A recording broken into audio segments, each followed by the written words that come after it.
Bonjour à tous. Alors, je brassais mes cartes et j'ai demandé du coup à mes guides quel était le message du jour sur lequel je devais faire cette petite vidéo. Alors, bien sûr, ne prends que ce qui résonne avec toi, à l'intérieur de ton corps, de ton cœur, et non avec la tête, le mental, etc. Alors, ce qu'on te dit, c'est qu'aujourd'hui, dans la relation que tu vis avec cette autre personne, il, il faut que tu entendes que cette personne qui te fuit, ou en tout cas qui revient vers toi régulièrement et qui s'éloigne, à un moment donné, il faut que tu engages un vrai changement. Il faut que tu accordes moins de place à ces tentations. Il faut comprendre une chose, c'est que malheureusement, alors notamment les runners, mais pas que, parce que d'autres hommes agissent de cette manière-là, ont une tendance, en fait, par peur d'être abandonnés, ont une tendance à avoir des relations avec des tiers. Je ne vais pas d'un cas d'une généralité, tout le monde n'est pas comme ça, mais peut avoir tendance à vouloir revenir régulièrement vers le chaser pour passer des moments avec lui, des moments intimes, etc. Le fait est que vous, par peur, le chaser, par peur de le perdre, en fait, vous laissez la place, vous préférez vous contenter de ces miettes plutôt que de vous engager dans ce vrai parcours personnel. Le fait est que l'amour est tellement là, et par peur tellement de le perdre, que vous préférez passer ces petits moments sporadiques. Alors, si c'est en accord avec vous, c'est OK. Mais ce qu'il faut comprendre, c'est que en donnant libre accès au runner et en le confortant dans sa manière d'agir, il ne provoque pas le changement de son côté, il n'est pas suffisamment mis dans l'inconfort. Parce que il vient chercher sporadiquement ce sentiment de complétude que vous avez.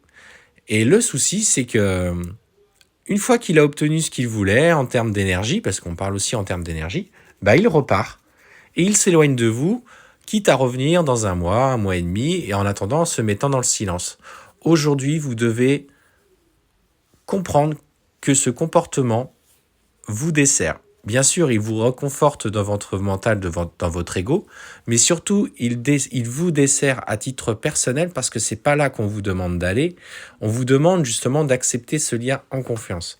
Parce que justement, la fusion énergétique est telle quand vous êtes ensemble, on va pas se cacher, c'est très fort, c'est très intense, mais c'est surtout que vous devez trouver un équilibre relationnel dans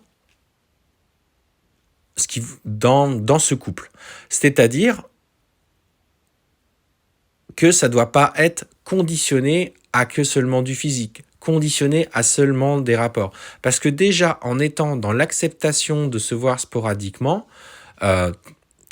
et en ne changeant rien, alors je parle surtout là pour les parcours sacrés, vous ne vous respectez pas, tout simplement parce que vous avez ça vient en écho avec des peurs profondes. Si ça vient en écho avec ces peurs, c'est que là, vous n'êtes pas sur le bon chemin. Après, si dans la situation que vous avez à l'heure actuelle, ça vous convient, voilà, c'est OK. Mais en attendant, faites attention, car il s'agit pour vous d'aller chercher la fusion. Et la fusion se fait aussi sur des choses à long terme. Cet éveil personnel, dans le respect de chacun, dans le respect de ce que vous allez mettre en place, se fait au travers de votre autre, mais surtout au travers de toutes les interactions que vous allez avoir autour des gens en général. Posez vos limites. Sachez maintenant dire non à ceux qui ont abusé ou qui abusent de vous ou qui peuvent se permettre gratuitement de vous lancer des réflexions, etc. Parce que ce que vous faites ne résonne pas avec lui. Et ce qu'on vous dit, c'est que en mettant fin aux agissements de tentation de votre runner, vous allez enfin vous équilibrer. Et c'est ce qui va l'obliger à conscientiser, parce qu'en fait, il va se vider de toute cette énergie d'amour inconditionnel qu'il ressent, malgré que le lien est là, il y a pas, ça n'empêche pas, mais il doit surtout comprendre que ces schémas personnels lui sont destructeurs. Ce côté tentateur qui vient juste en dessous lui est fatale et lui fait faire de plus en plus de bêtises et l'amène vers des difficultés et des épreuves. Donc, écoutez ce qui résonne avec vous. J'espère que ce message va permettre à certains chasers de comprendre que aujourd'hui, est-ce que la situation que vous vivez avec votre hôte résonne avec vous? Est-ce que justement, au travers de ce que vous lui accordez, ce n'est pas simplement par la peur de le perdre et que vous préférez vous contenter de ses miettes?